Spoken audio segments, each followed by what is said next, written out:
कर्मणैव हि संसिद्धिम् आस्थिता जनकादयः लोकसंग्रहमेवापि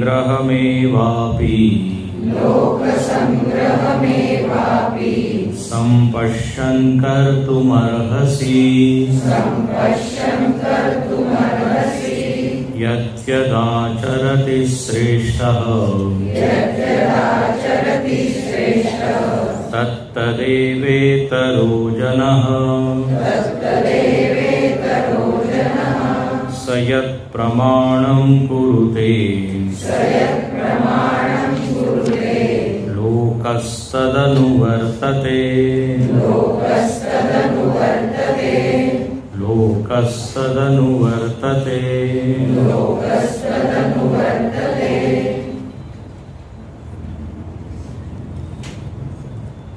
या अध्यायाची सुरुवात अर्जुनाच्या प्रश्नाने झाली आहे. अर्जुनाचा प्रश्न किंवा शंका अशी आहे की जर आत्मज्ञान श्रेष्ठ आहे, मोक्ष आत्मज्ञानाने जर मिळत असेल तर मला तुम्ही कर्म करायला का सांगत आहे? हा होता का प्रश्न लक्षात घेतला? आम्ही पहिल्या दिवशी आलो नव्हतो, पहिल्या दिवशी याच्यावर विचार केला होता. ज्यायसी चेत कर्मणस. तर आत्मज्ञानी पुरुष म्हणजे श्रेष्ठ पुरुष, आदर्श पुरुष, त्याच्यानंतर काही नाही. यल्लब्ध्वा चापरम लाभम मन्यन्ते नानिकं ततः असं म्हणतात. आत्मलाभापेक्षा अजून काही मोठा लाभ या जगामध्ये उपलब्ध नाही. यद्दृष्ट्वा न पुनर्दृश्यम. आत्मदर्शन झाल्यावर मग काही पाहण्यासाठी उरत नाही. एक शब्द संस्कृत मध्ये आहे कृतकृत्य. कृतकृत्यता म्हणजे जे करायचं होतं ते मी केलं, मी कृतार्थ झालो, धन्य झालो, असे शब्द आहे. तर आत्मज्ञानी पुरुष कृतार्थ होतो, धन्य होतो. तर अर्जुनाची शंका ही आहे की मग मी सुद्धा ज्ञानच मिळवलं पाहिजे. मी हे युद्ध कर्म, लोकांना मारायचं, हिंसा करणं हे सगळं आहे. तर भगवंताने उत्तर दिलं, जरी आत्मज्ञानाने मोक्ष आहे पण हा विचार करावा लागेल की आत्मज्ञानाचा अधिकार तुझ्यामध्ये आहे का? आत्मज्ञानासाठी जी योग्यता पाहिजे ती आहे का? आधी अधिकार मिळवावा लागेल, मग तुला ज्ञान होईल. आत्मज्ञान हे ध्येय आहे, गोल आहे. इंग्रजीमध्ये काय म्हणतात? गोल. गोल शब्दाचा एकाने अर्थ छान सांगितला. GOAL स्पेलिंग आहे ना गोल. तर लक्ष आहे म्हणजे ध्येय, गोल. त्याचा त्यांनी फुल फॉर्म सांगितलं. GOAL म्हणजे गेटिंग ओव्हर ऑल लिमिटेशन्स. सगळ्या बंधनापासून मुक्ती. लिमिटेशन म्हणजे काय? मर्यादा, बंधन. जीवनाचं हेच ध्येय ना, गेटिंग ओव्हर ऑल लिमिटेशन्स. बंधन कोणालाच आवडत नाही. बंधनम म्हणजे दुःखम. एका स्वामीजींनी छान सांगितलं, आपले बंधन 2 रूपामध्ये आहे. बंधू अधिक धन इज इक्वल टू बंधन. बंधू प्लस धन इज इक्वल टू बंधन. नातेवाईक आहे, भावंड आहे, मित्र आहे. दुसरं म्हणजे पैशामध्ये अडकलेलं आहे. 2 मोठे बंधन. तर या बंधनापासून ज्यांनी आपल्याला मुक्त केलं म्हणे तो ज्ञानी आहे.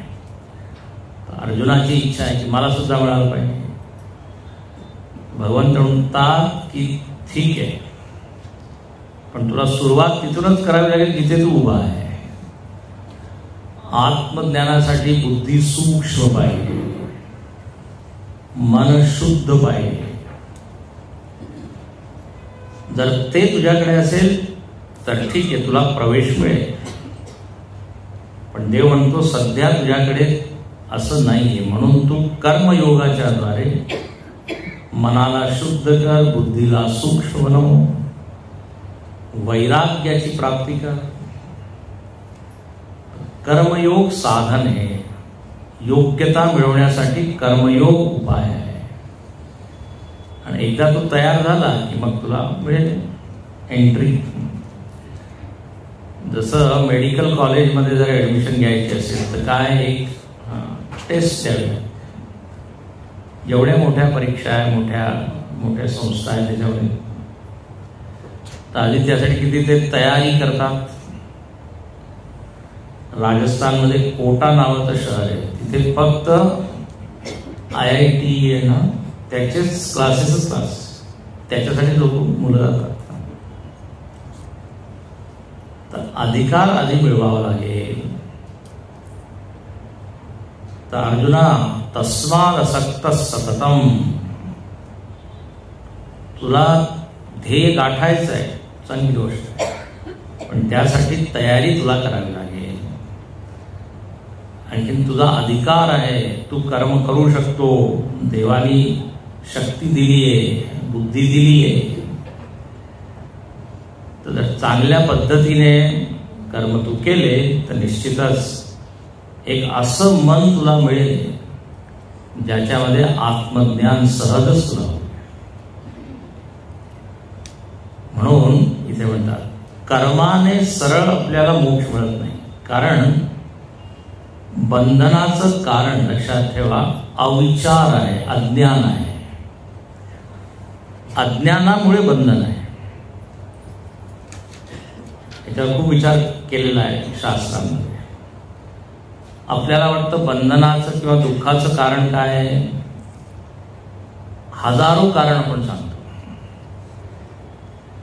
पैसा नाही म्हणून दुःख आहे, त्यानंतर काय ग्रह नक्षत्र त्यांची वक्रदृष्टी म्हणून दुःख आहे, शेजारी लोक असे राहतात त्यामुळे दुःख आहे, सासूमुळे दुःख आहे, सुनेमुळे दुःख आहे, मुलामुळे दुःख आहे, मुलीमुळे दुःख आहे. हे किती दुःख आहे. दुःखाचे कारण घराचा बिल्डिंगचं काय म्हणतात डिझाईन ठीक नाही म्हणून दुःख आहे, वास्तुशास्त्र आहे. ज्योतिषी काही वेगळंच सांगेल. पण मूळ कारण काय आहे तर म्हणजे अज्ञान. आता वेदांतामध्ये हा विचार केलेला आहे. तर ज्ञानाने मुक्ती, अज्ञानाने बंधन. ठीक. आता ज्ञान कसं मिळेल तर म्हणे त्यासाठी मनबुद्धी सूक्ष्म पाहिजे आणि त्या आत्म्याबद्दल ऐकलं पाहिजे, तेव्हा ज्ञान. पाकस्य वन्यवत ज्ञानम विना मोक्षो न सिद्ध्यते. स्वयंपाक करायचा, शंकराचार्यांनी उदाहरण दिलं. आपल्याला स्वयंपाक करायचं तर म्हणे काय कारण आहे त्याच्यामध्ये. तुमच्याकडे सगळं काही आहे, साहित्य म्हणजे भांडे आहे, तवा आहे, सगळं काही आहे, डाळ तांदूळ सगळं आहे, भाजी सुद्धा चिरून ठेवली, सगळं काही. त्यांनी अन्न बनेल म्हणजे जेवण बनेल का म्हणे नाही. काय पाहिजे तर म्हणे अग्नी. अग्नी खरा. अच्छा. आणि नुसती अग्नी असेल तर करा स्वयंपाक. तर दोन्ही पाहिजे. तर एकाला म्हणतात साक्षात कारण आणि एकाला म्हणतात परंपरियात कारण. डाळ तांदूळ काय परंपरियात कारण. हे सगळं मिळालं आणि अग्नी असेल तर पटकन आपण शिजवू सगळं. तर साक्षात कारण ज्ञान आहे लक्षात. एकदा ती ज्ञानाची अग्नी प्रज्वलित झाली की मग अज्ञान ध्वंस नाश. पण ती ज्ञानाची अग्नी कुठे प्रज्वलित होईल? तो ज्ञानाचा अग्नी. त्यामुळे अशा मनामध्ये जिथे काय स्वच्छता आहे, शुद्धी आहे, पावित्र्य आहे, आणि असं मन कशाने बनेले? तर म्हणे कर्मयोगाने. असं क्रम आहे. म्हणून आधी योग बुद्धी, मग सांख्य बुद्धी, आधी कर्मयोग, मग ज्ञान. इथे भगवंत उदाहरण देतात की जेवढे मोठे लोक झाले आहेत, एकदम त्यांनी अशी उडी नाही घेतली किंवा झेप नाही घेतली. कर्मणा एव संसिद्धी आस्थिता जनकादय. कर्मांच्या द्वारेच ते तिथपर्यंत पोहोचले आहे. सुरुवात त्यांनी. पण तू सुद्धा अधिकार आपला वाढव, चांगल्या पद्धतीने कर्म कर. चांगल्या पद्धतीने कर्म करणे म्हणजे काय तर सगळं सांगितलं. अलिप्त भाव, अनासक्ती भाव. दुसरं कर्ता भाव न ठेवता. हनुमंतांनी एक छान श्लोक म्हटलेला आहे, देहदृष्ट्या तू दासोहम, जीवदृष्ट्या तू तदंश, आत्मदृष्ट्या तमेवाहम इति मे निश्चिता मती. मारुतीने फार छान सांगितलं. मारुती म्हणतं की 3 स्तर आहे आपल्या जीवनामध्ये, 3 लेवल आहे. मी जेव्हा शरीराच्या दृष्टीने स्वतःला पाहतो तर मी काय? दास, कर्मयोग.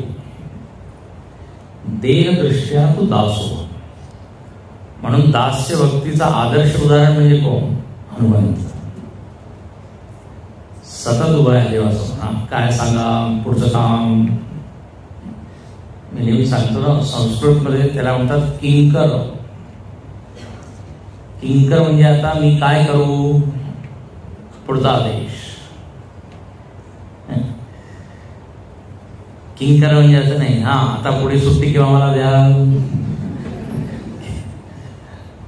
सेवक लोक पुढे येऊन हाच प्रश्न, हे काम झाले आता सुट्टी केव्हा. हनुमंत असं नाही, आता पुढचं काम, पुढची सेवा. तर देह बुद्धी जर माझ्यामध्ये आहे, मी स्वतःला जर देहच मानतोय, तर देहाने काय करायचं? कर्मयोग. जर मी जीव मानत आहे स्वतःला, तर मग काय करायचं? तर म्हणजे भक्ती करायची. जीवदृष्ट्या तू तदंश. तू अंशी आहे, मी अंश आहे. तू अंगी आहे, मी अंग आहे. तर मग अशा स्तरावर जेव्हा मी असतो तेव्हा भक्ती. आणि आत्मदृष्ट्या त्वमेवाहम. हनुमंत म्हणतो की देवा, मी जेव्हा आत्म्याकडे पाहतो तेव्हा मला तुझ्यामध्ये आणि माझ्यामध्ये काही फरक दिसत नाही. सोहम, सोहम तत्वमसी हे जे महावाक्य आहे ते तू आहे. आपण जर शरीराकडे, जीवाकडे पाहिलं तर भेद आहे. पण शरीर आणि जीव जर याला एकीकडे केलं तर सगळेजण एकच आत्मतत्व आहे, एकच चैतन्य आहे. तर त्वमेवाहम, रामाला तो म्हणतो की तुझ्यामध्ये माझ्यामध्ये केली. तर अर्थ काय? आपण सगळे देह बुद्धी वाले आहोत. मी देह आहे, पण ठीक आहे, मग कर्मयोग ही साधना करा, सेवा करा. मारुतीने केली. ते मी उदाहरण नेहमी सांगितलंय, दासोहम दासोहम. हनुमंत म्हणतो, पण दासोहम ही वृत्ती ठेवून जेव्हा त्यांनी सेवा केली तर त्यालाच काय अनुभव झाला? सोहम. एक भक्त जो आहे तो वृंदावनमध्ये गेला. वृंदावन म्हणजे भक्तीचं काय, तिथे साम्राज्य. तिथे भक्त नाही, ज्ञानी गेला, ज्ञानी. आणि तो तिथे यमुनेमध्ये स्नान करत होता. आणि स्नान करता करता म्हणत होता सोहम सोहम, म्हणजे काय, तो मी आहे, तो मी आहे. सोहम, सह म्हणजे तो, हम म्हणजे कृष्णा तुझ्यामध्ये माझ्यामध्ये काही भेद नाही, असं तो बोलत होता. आता तिथे एक भक्त आला, तो म्हणाला महाराज ही वृंदावन नगरी आहे, काशी नाही. काशी म्हणजे सगळे ज्ञानी लोक आहे, ही भक्तांची नगरी आहे. इथे तुम्ही सोहम सोहम नका म्हणू, दासोहम दासोहम म्हणा. दासोहम. तर ते जे ज्ञानी होते त्यांनी फार छान उत्तर दिलं. ते म्हणाले मी आधी दासोहम दासोहमच म्हणायचो, पण हा जो तुमचा कृष्ण आहे ना, तो चोर आहे. तर दासोहम मधून त्यांनी दाची चोरी केली. तर आता काय उरलं, सोहम सोहम सोहम. याचा अर्थ काय, मी सुद्धा सुरुवात दासोहम पासूनच केली, कर्मयोगामधूनच सुरुवात केली. परमाप्नोती पुरुष, परम पदाची तो प्राप्ती करतो, पण कुठून, केव्हा, जेव्हा कर्मयोग. आणि जनक आदी जेवढे राजे लोक आहेत त्यांनी हेच केलंय, सांगितलं. कर्मयोगाचे वेगवेगळ्या छटा या अध्यायात भगवंतांनी सांगितलं.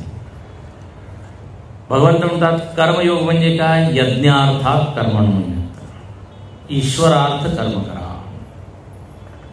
दुसरं कर्मयोग म्हणजे काय, तर म्हणजे निसर्गाची सेवा करा, काल तुम्हाला सांगितलं. तिसरं काय, कर्मयोग म्हणजे जी क्रिया तुम्ही करत आहात त्याच्या आधी स्मरण करा आणि मग करा. चौथी पद्धत काय होऊ शकते, तर म्हणजे कर्म करा आणि जे काही फळ मिळेल त्याला असं स्वीकार करा की भगवंताच्याकडून आलेला प्रसाद आहे.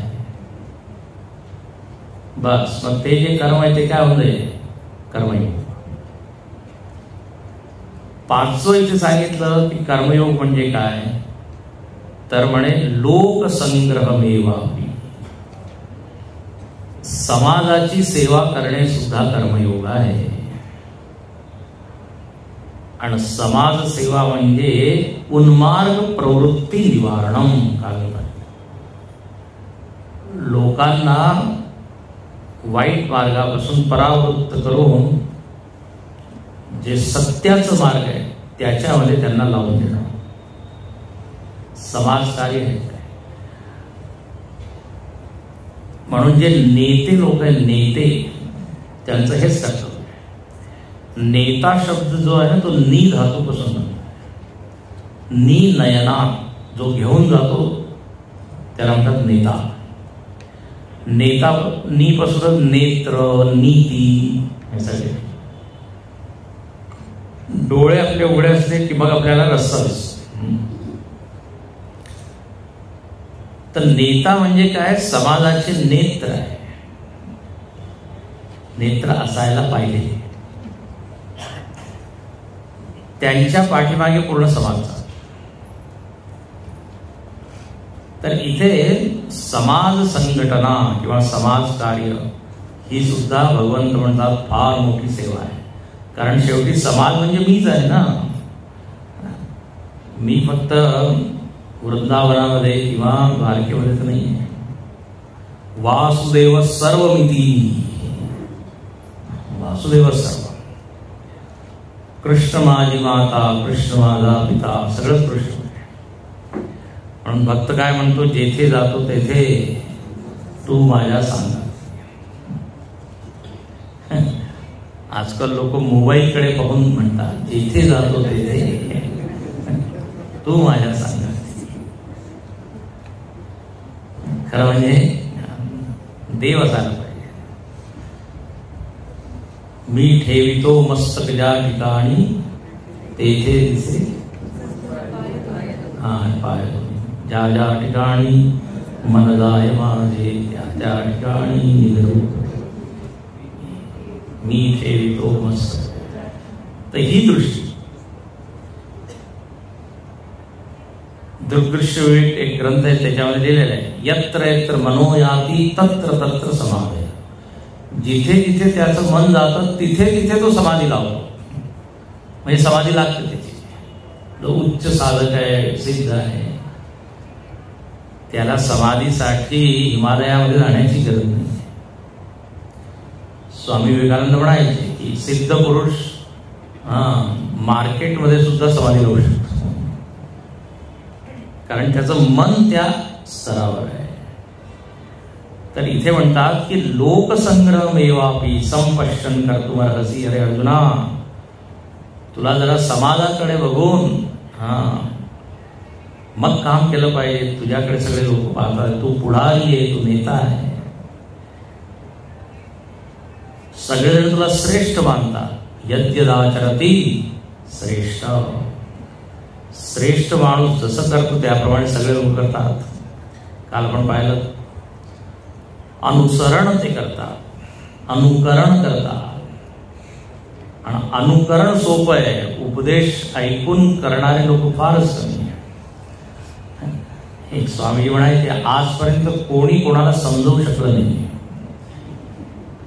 जोपर्यंत त्याची तयारी होत नाही की आता मला शिकायचं. नाही किती उपदेश तो ऐकत आहे,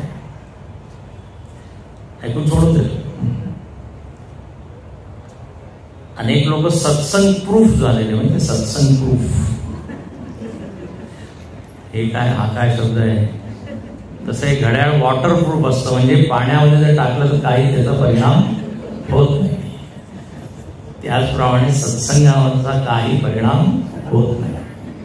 हे मी तुमच्यासाठी नाही बोलत आहे, वाईट वाटत. परिणाम झालाय म्हणून तुम्ही रोज येता, नसता. तर अर्थ काय आहे की ऐकणं वेगळं आणि आचरणात आणून. कारण श्रेष्ठ पुरुष जर आहात तुम्ही, तर म्हणे सगळे लोक पाहतात तुम्ही काय करता. म्हणून रामाला पहा काळजी आहे, कृष्णाला काळजी आहे, म्हणून ते सावध आहे. जे काही करत आहे सावध.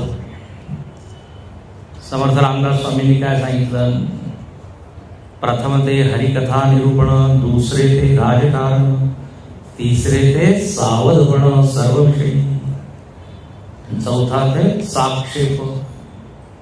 ही चतुःसूत्री समर्थांची. जे साधक आहे त्यांच्या जीवनामध्ये हे 4 गुण असलेच पाहिजे. हरिकथा, राजकारण. राजकारण म्हणजे नकारात्मक अर्थ नाही ना, हा राजकारण शब्द आजकाल अशा अर्थानेच प्रयोगात असतो. राजकारण बरं का, पॉलिटिक्स आहे. पॉलिटिक्स म्हणजे काहीतरी गडबड. पॉलिटिक्स म्हणजे एक विज्ञान आहे ना, पॉलिटिकल सायन्स, राजनीतिशास्त्र. पण जर कोणाकोणाचे काही पाय ओढत आहे किंवा काही इच्छा करत आहे किंवा काही त्याच्या विरुद्ध काही योजना बनवत आहे, म्हणजे राजकारण आहे. समर्थांना जो शब्द आहे राजकारण, म्हणजे समाजामध्ये काय चाललंय याबद्दल जागृत राहायला पाहिजे. जो समाज कार्य करत आहे, महंतांचे लक्षण त्यांनी सांगितलेले, महंत कसा असायला पाहिजे. तर हे जे 3 श्लोक आहे ना, 21, 22, 23, हे श्लोक त्या लोकांसाठी जास्त लागू पडतात जे लोक समाजामध्ये काय लोकसंग्रह करतात. तत्तदेव इतरो जनाः. अरे तुम्ही समाजामध्ये काम करता, तुम्ही जर आळशी व्हाल तर समाजही आळशी. तुम्ही जर भ्रष्टाचार दुराचार केला तर ते म्हणजे आता आमचा नेताच करत आहे, तर मग काय. म्हणून सावध व्हा. समर्थांनी दासबोधामध्ये याच प्रसंगासाठी फार छान ओव्या लिहिल्या. 2-4 ओव्या ऐकवतो. जो श्रेष्ठ पुरुष आहे, जे म्हटलेलं ना, श्रेष्ठ पुरुष म्हणजे आदर्श पुरुष, त्यांनी एक आदर्श स्थापित करावा, त्याच्याकडे पाहून लोकांना प्रेरणा मिळाली. तर ते म्हणतात आपण करावे करवावे, है ना, आपण विवरावे विवरवावे, आपण धरावे धरवावे. भजन मार्गासी म्हणजे स्वतः करायचं आणि दुसऱ्यांकडून करवून घ्यायचं. जर तुम्ही असं केलं तर म्हणे हा कर्मयोग आहे. नाही तर काय, अनेक लोक स्वतः चांगले असतात पण ते दुसऱ्यांना काही प्रेरित नाही करू शकत. मग म्हणे समाजाचा उद्धार होणार नाही. म्हणून समर्थांचं प्रसिद्ध वाक्य आहे काय, सगळ्या लोकांना शहाणं करावं. कोणची ओवी आहे, जे जे आपणासी ठावे ते ते लोकांशी सांगावे, शहाणे करून सोडावे सकल. म्हणजे शहाणे करून सोडावे जोपर्यंत त्याला समजायला शिकवा. समर्थ जरा कडक आहे ना, कठोर आहे. त्यांनी 1100 मठ स्थापित केले, किती व्यायामशाळा स्थापित केली आणि स्वतः त्यांनी केलं. आणि मग सूर्यनमस्कार घालत आहे, व्यायाम करत आहे, घोडसवारी करत आहे. घोडसवारी म्हणतात, स्वतःचे ट्रेकिंग करायचे की 40 मैल झपातच चालायचे. तर स्वतः त्यांनी आदर्श सांगितले. उपासना स्वतः केली, श्रीराम जय राम जय जय राम 13 कोटी. जेव्हा स्वतः माणूस करतो मग तो बोलतो तर त्याच्या वाणीमध्ये बळ असतं. नाही तर काय नुसतं पोपट पंच म्हणतात नुसतं, म्हणून समोरच्यावर काही प्रभाव पडत नाही. म्हणून ते म्हणतात की स्वतः करावं मग दुसऱ्याचं. आपण यथेष्ट जेवावे, उरलेले अन्न वाटावे, परंतु वाया दवडणे हा धर्म नव्हे. तैसे ज्ञान तृप्त व्हावे, तेची ज्ञान जनास सांगावे. तरतेनी बुडवून नाही जावे, बुडत यासी.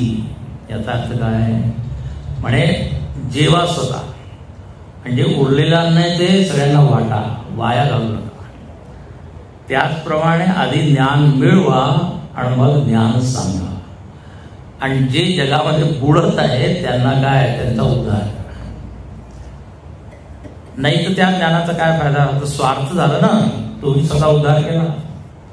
म्हणून स्वामी विवेकानंदांना जेव्हा तिथे कन्याकुमारीमध्ये ते गेले, त्या खडकावर ते बसले 3 दिवस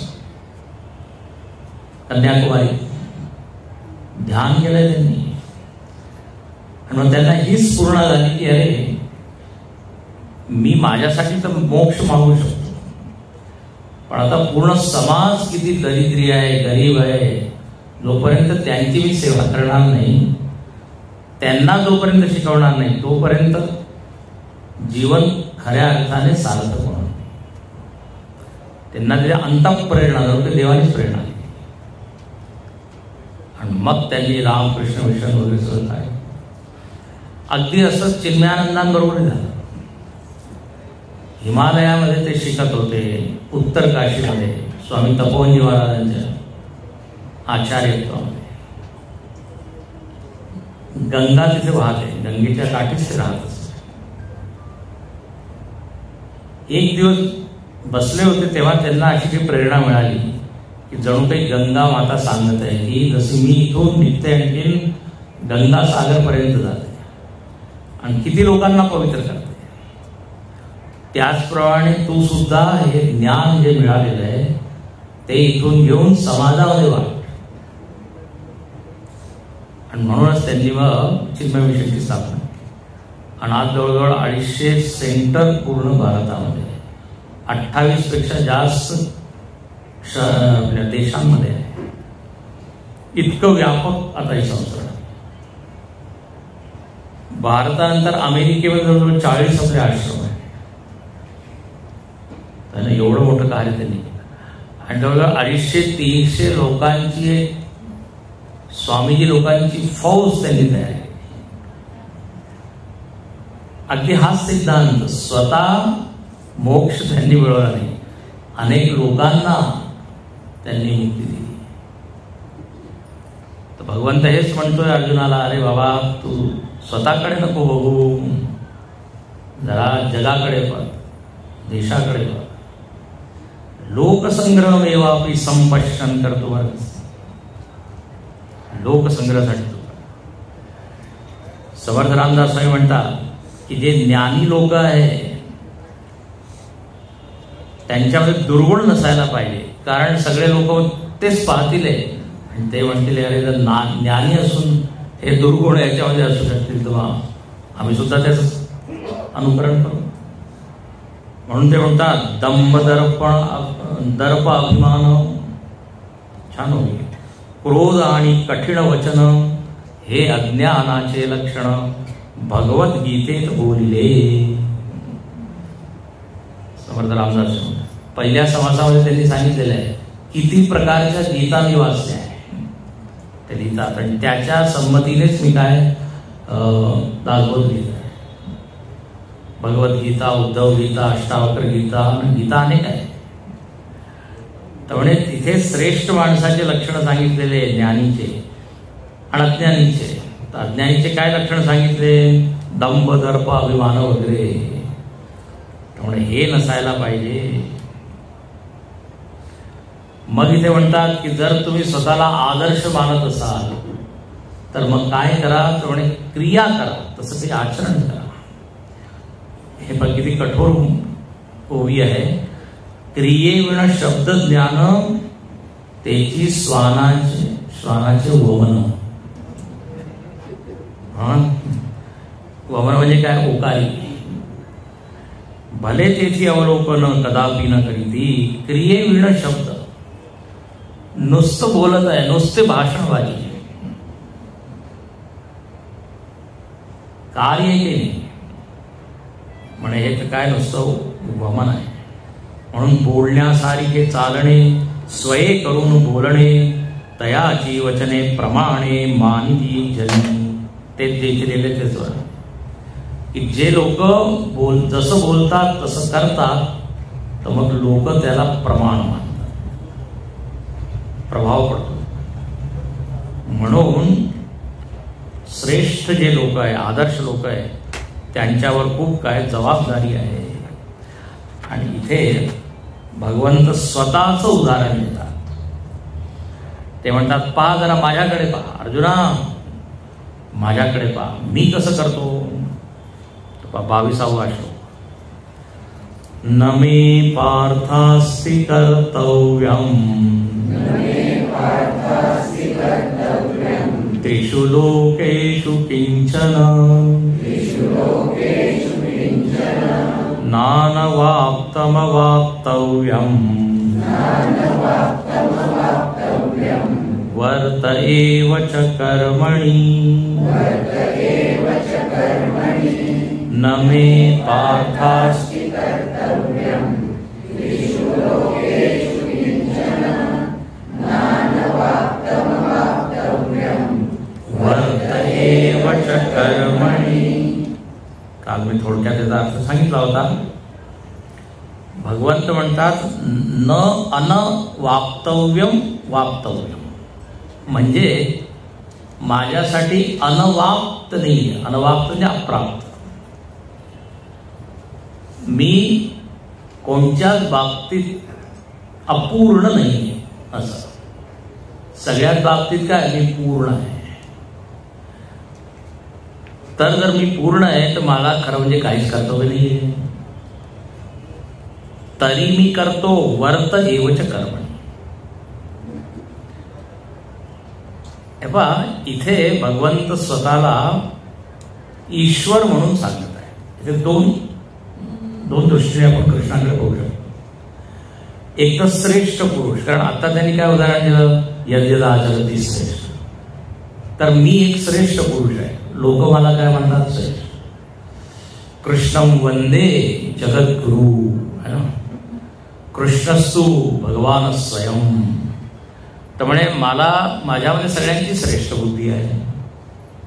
राजसूय यज्ञ झालं तेव्हा पहा सगळ्या पांडवांनी भगवंतालाच मान दिला तो ना अग्रवर्ती. शिशुपाल वगैरेंनी विरोध केला त्याला. शिशुपालांनी काय एकानंतर एक शिवी दिली. आपण शतनामावली म्हणतो ना तसं शतशिवी गाळी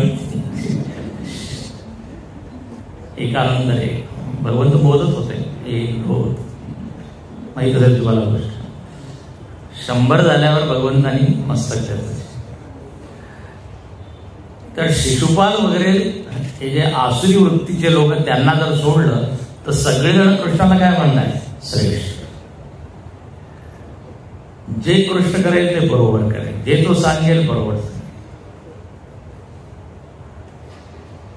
तर भगवंताला ही जाणीव आहे की पहा माझ्याकडे लोक म्हणून वर्त एवच कर्मणी.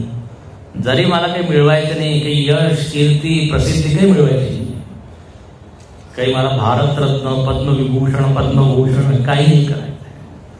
नाही तर लोक याच्यासाठी झडतात करतात धडपड करतात. लोक फोन करतात माहिती नोबेल प्राइज साठी माझं नाव सजेस्ट करा. याचं समाजामध्ये करतात. तितके जास्त ते हजारो लाखो किती झाले तर मग त्यांचं नॉमिनेट करतात. तर लोकेशणा वित्तेषणा पुत्रेषणा या सगळ्या काय एषणा असतात. त्याच्यासाठी लोक करतात. तेच प्राप्तव्य.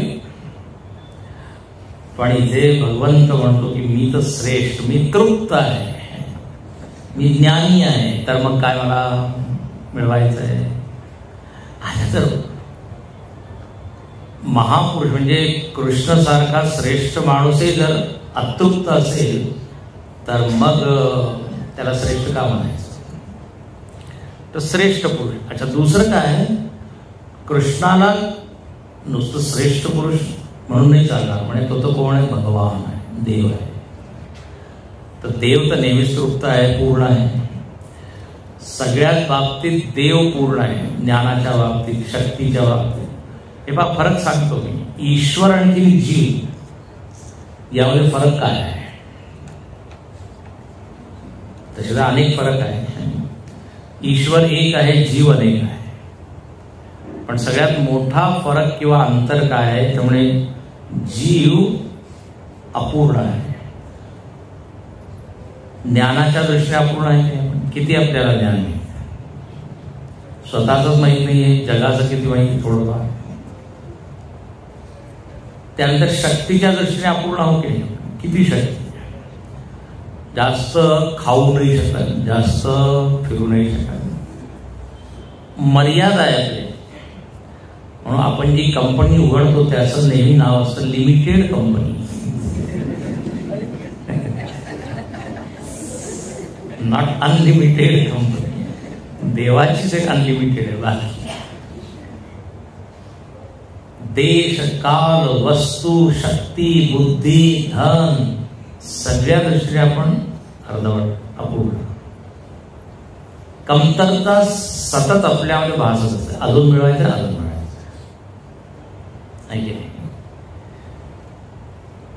शक्ती आपली हळूहळू क्षीण होत जाते. पण त्याची शक्ती कशी अनंत शक्ती. अनंता तुला कोण पाहू शकेल. अनंत आहे. सत्यम ज्ञानम अनंतम ब्रह्म. अच्छा एक आणखी सगळ्यात मोठा फरक जीवामध्ये अनेक इच्छा आहे. कारण सतत त्याच्यामध्ये काय दुःख आहे त्याला वाटतं ही इच्छा पूर्ण केल्यावर सुख मिळेल सुख मिळेल. पण ईश्वराबद्दल वेदांमध्ये काय म्हटलेलं आहे आप्त काम. आप्त कामस्य का इच्छा. तो आप्त काम आहे म्हणजे ज्याच्या सगळ्या कामना पूर्ण झालेल्या आहे त्याला काय म्हणून आप्त काम प्राप्त काम. तर म्हणे कृष्ण स्वतःला भगवान म्हणत आहे. तो म्हणतोय मला काही प्राप्त करायचं. जीवाला आता बरंच काही मिळवायचं. अजून हे मिळवलंय अजून हे मिळवायचं. 1 कोटी मिळवले अजून 2 कोटी अजून मिळवायचे. या पदावर पोहोचले अजून हे पद मला. सतत आपला प्रवास चालूच आहे. हा जर आत्मज्ञान झालं तर मग काही नको. तर हा फरक आहे जीव आणि लक्ष्मणाने रामाला विचारलंय रामायणामध्ये, रामगीतेमध्ये प्रसंग आलेला आहे. रामायणामध्ये अनेक गीता आहे बरं का, रामचरितमानसामध्ये. काय सांगता हो, रामगीता, लक्ष्मण गीता, विभीषण गीता. तर रामाने लक्ष्मणाला उपदेश केला. तिथे लक्ष्मणाने हाच प्रश्न केला आहे की देवा, ईश्वरामध्ये आणि सामान्य जीवांमध्ये काय फरक आहे? आमचे गुरुजी छान उत्तर देतात. म्हणे पहिला, म्हणजे तिथे रामाने तसं उत्तर दिलेलं नाही, पण गुरुजी म्हणतात की जणू काही देवाने उत्तर दिलं की जीवामध्ये आणि ईश्वरामध्ये फरक आहे की जीव हा प्रश्न, ईश्वर हा प्रश्न कधीच विचारत नाही की काय फरक आहे, त्याला माहीत आहे. म्हणजे तो सर्वज्ञ आहे. तू कसा आहे? अल्पज्ञ आहे. तर तिथे माया ईसन आप कहो जान कही सो जीव बंध मोक्ष प्रद सर्व पर माया प्रेरक सी. एक आहे जीव आणि एक आहे शिव. शिव म्हणजे शिव. म्हणे काय फरक आहे? म्हणे हा जीव नेहमी बद्ध आहे, बांधलेला आहे. आणि देव कसा आहे? नित्यमुक्त. नित्यमुक्त, नित्यशुद्ध, नित्यमुक्त बुद्ध, असं 3 शब्द आहे. नेहमीच मुक्त आहे. पण देवामध्ये आणि ईश्वरामध्ये, जीवामध्ये हा एक फरक असा आहे की जीव अज्ञानी असतो आणि मग त्याला गुरु मिळतो आणि मग तो ज्ञान मिळवतो. पण ईश्वरामध्ये अशी स्थिती कधीच नसते. तो नित्य ज्ञानी आहे, नित्य ज्ञानी. तर इथे देव म्हणतो की पहा, मी नित्य ज्ञानी असल्यामुळे नित्य तृप्त आहे. नित्य तृप्त असल्यामुळे न आप्तव्यम. तरी एवढं असं असून सुद्धा वर्त एवच कर्मणी, मी करतो. तर मग अर्जुना तुला किती करायला पाहिजे असं म्हणतो. तर अर्जुनाने जणू काही सांगितलं, देवा तू सुद्धा नको करू ना, बाई सारा बासरी वाजव कशाला करताय. तर देव पुढे 2 श्लोकामध्ये म्हणतो की जर मी काही केलं नाही ना तर फार गडबड होईल. मला त्याची जाणीव आहे, म्हणून मला सतत कर्म करावं लागतं. आणि काय नुकसान होईल, काय हानी होईल? पहा 23वा यदि हयम न वर्तेयम जातु कर्मण्यतन्द्रितः मम वर्त्मानुवर्तन्ते मनुष्या पार्थ सर्वशः यदि हयं न वर्तेयम्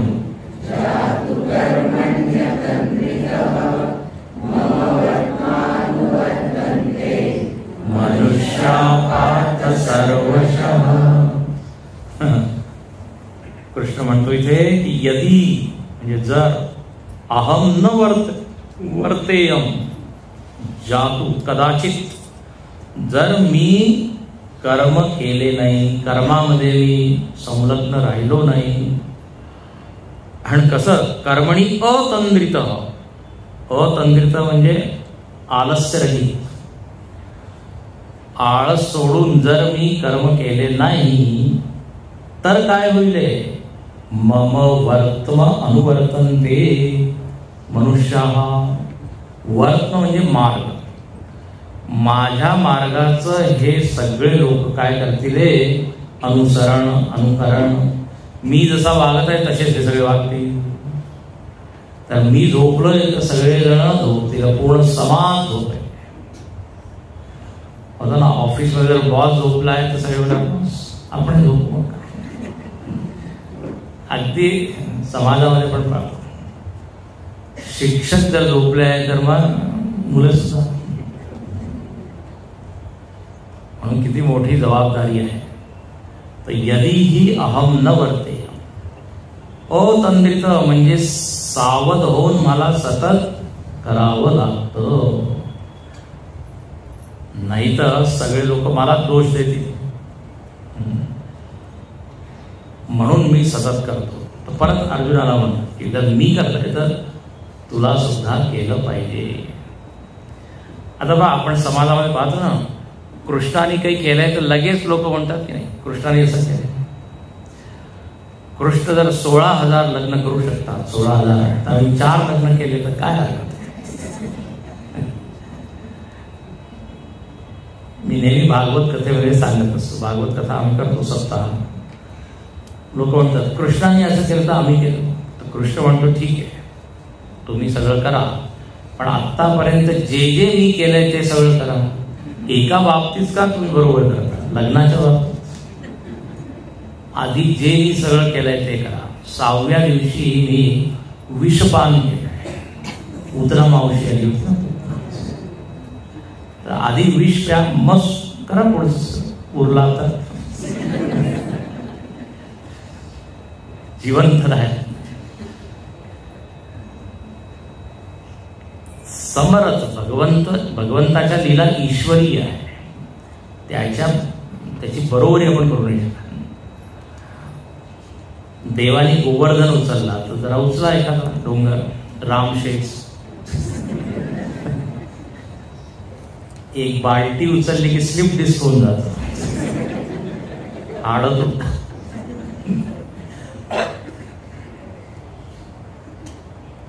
म्हणून देव म्हणतो मी एवढं सावध आहे तरी लोक गडबड करतात, चुकीचं घेतात. मोठे मोठे अवलिया संत असतात ना त्यांच्याकडे लोक पाहतात की ते असं करत आम्ही सुद्धा असं. अरे आधी त्या स्थितीमध्ये पोहोचा तुम्ही. गजानन महाराजांकडे पण आम्ही सुद्धा त्या बाबतीत नुसती बरोबर आहे ना. मम वर्तमानुवर्त, म्हणून मला फार सावध होऊन करावं लागतं. लोक काहीच्या काही शिकतात, जे शिकायला पाहिजे ते नाही शिकतात. तैत्तरीय उपनिषदामध्ये सांगितलेलं आहे, त्या गुरु तिथे स्पष्ट सांगतात की आमच्यामध्ये जे चांगले चांगले गुण तुम्हाला दिसत आहे ना तेच फक्त तुम्ही घ्या, माझ्यामध्ये काही गडबड दोष दिसत ते नका घेऊ. असं नका म्हणून आमचे गुरु असं करतात म्हणून आमचं काय घेण्यासारख्या. लोक आपली ही कमजोरी आहे ती गुरु असे करत होते म्हणून आम्ही करतो. तर मम वर्तमानुवर्तन्ते मनुष्या बाप, म्हणून अर्जुना अनलस मी आळस सोडून खूप करत आहे. आणि जर कृष्णाचं जर तुम्ही चरित्र पाहिलं तर पहा किती ऍक्टिव्ह आहे, तो सक्रिय आहे. लोकांना कृष्ण म्हणजे काय वाटतं की लोणी खात आहे, बासरी वाजवत आहे, रास खेळत आहे, असं नाहीये. सतत 6व्या दिवसापासून एकानंतर एक त्यांनी किती राक्षसांना मारलं. 3ऱ्या दिवशी पूतना, मग 3 महिन्यांनी शकटासूर, मग बकासूर, मग अघासूर, प्रलंबासूर, धेनुकासूर, सगळ्या आसुरी वृत्तींचा नाश करत पुढे पुढे पुढे तो जात. पण त्याच्या चेहऱ्यावर नेहमी हास्य आहे आणि तो असं सहज सगळं करत आहे की लोकांना वाटतं याला काही कष्ट लागत नाही. रामापेक्षा जास्त मी सांगतो त्रास कोणाला सहन करावा लागतो कृष्णाला. लहानपणापासून एकानंतर एक कंसाने किती अटेक, किती लोकांना पाठवलं. पण हीच तर त्याची खूबी आहे, त्याला म्हणतात वैशिष्ट्य. तर किती तो सक्रिय आहे. तिथे मल्ल ते कोण कंस काय चाणूर गोष्टी त्यांना मारलंय. पूर्ण चरित्र वाचा कृष्णाचं. पांडवांना किती मदत केली. लोक जे ना मोठ्या कृष्णाला विसरले, लहान कृष्णाला यशोदा बरोबर कशा खेळत आहे ते सगळं ठीक आहे. बांधा उखळा आले काय, बांधा उखळा नंदाच्या पोराला, ते सगळे गाणं पण त्याचं एक प्रौढ चरित्र आहे. महाभारतामध्ये त्याचा पार्थसारथी आहे तो. कौरवांना पराजित करण्याला सगळ्यात मोठी भूमिका कृष्णाची. कृष्ण असतात काही पांडवांनी. जेवढे सगळे लोक कसे हे मेले कृष्णानेच युक्ती सुचवली आहे पांडवांना. तर म्हणून जर भगवंत म्हणतो मी धर्म स्थापनेसाठी आलोय तर त्यासाठी जे जे करावं लागेल ते मी करत आहे. वर्त एव च कर्मणी अतींद्रितः. काही त्यांनी काय विश्रांती घेतली नाही. शेवटी ते एका झाडाच्या खाली बसले आहे ना सगळं काम झाल्यावर. मग तेव्हा तिथे तो एक व्याध येतो बाण. तर म्हणून स्वतःच ते उदाहरण देत आहे. आणि पहा 24व्या श्लोकामध्ये सुद्धा भगवंत म्हणत आहे की जर मी काही केलं नाही तर हे जे लोक आहे ना ही सृष्टीच नष्ट होऊन जाईल. उत्सीदेयुरिमे लोकाः न कुर्यां कर्म चेदहम् संकरस्य च कर्ता स्याम् उपहन्यामि मा प्रजाः उत्सीदेयुरिमे लोकाः न कुर्यां कर्म चेदहम्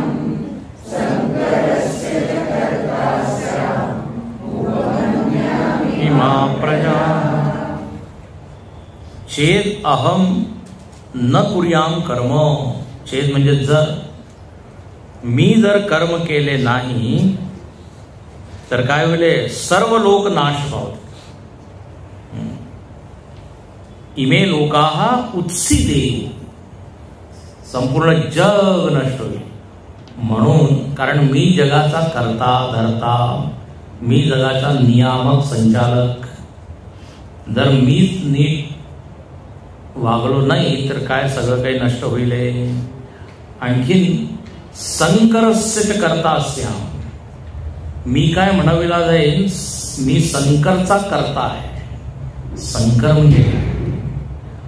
संकर म्हणजे भेसळ मिसळ नाही. वर्णसंकर तो वर्णसंकर विचार संकर कर्म संकर. संकर शब्द आहे. वर्णसंकर शब्द आलेला आहे आधी कोणत्या अध्यायात? पहिल्या अध्यायात आहे का? पहिल्या वर्णसंकर जायते लुप्त पिंडोदक क्रिया. अर्जुन म्हणतो ना युद्धामुळे काय पुरुष लोक मरतील मग स्त्रिया भ्रष्ट होतील मग कोणी कोणाशी लग्न करेल मग वर्णसंकर होईल. आणि मग जे अपत्य जे पुत्र उत्पन्न होतील ते जेव्हा कर्मकांड करतील ते पितरांपर्यंत पोहोचणार नाही. पितर मग पडतील. असं त्यांनी एक चित्र पूर्ण समोर ठेवलं आहे. तर वर्णसंकर सध्या असंच चालू आहे. वर्णसंकर कोणी कोणाशी लग्न करते कोणी कोणाशी संबंध जोडतो. संकरस्य करता असे भगवान जे म्हणतात की सगळी भेसळ होईल व्यवस्था गडबड होऊन जाईल. म्हणून मला सतत काम करावं लागतं. सतत एक आदर्श ठेवावा लागतो. नाहीतर मी करता होईल सगळी जबाबदारी माझ्यावर. होतं ना काही दुर्घटना अपघात वगैरे होतं तर जे मिनिस्टर मंत्री होतात त्यांना राजीनामा द्यावा लागतो. ते देत नाही ही वेगळी गोष्ट आहे. पण जे प्रामाणिक असतात ते लगेच म्हणजे आमच्यामुळे जबाबदारी घेऊ. तर इथे भगवंताला जाणीव आहे जर मी नीट केलं नाही तर सगळं अव्यवस्था असंतुलन सगळं होईल. म्हणून मला सतत सांगावं लागतं हे धर्म याला म्हणतात धर्म याला म्हणतात धर्म. सतत दोन काम करत आहे मी. परित्राणाय साधूनाम विनाशाय च.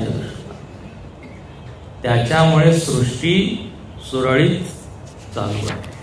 याप्रमाणे इथे भगवंतांनी अर्जुनाला परत परत प्रेरणा दिली आणि सांगितलं की पहा तुला सुद्धा जरा स्वतःकडे बघून केलं पाहिजे. ठीक आहे. आता आपण इथे थांबू. 24 श्लोक झाले आहे. आता पुढचे जे श्लोक आहेत ते आपण पुढच्या महिन्यात. इथे एक विषय जणू काही पूर्ण झालेला आहे आणि पुढे विषय असा आहे, देव म्हणतात ज्ञानी लोकांना की जशी माझी जबाबदारी आहे या जगाला नीट चालवण्याची, त्याचप्रमाणे समाजामध्ये जे संत आहे, साधू आहे, ज्ञानी आहे, त्यांची सुद्धा एक जबाबदारी. आणि त्यांनी कशा प्रकारे प्रबोधन केलं पाहिजे, कशा प्रकारे लोकांना उपदेश केला पाहिजे, त्याचं वर्णन पुढे आहे. तो विषय आपण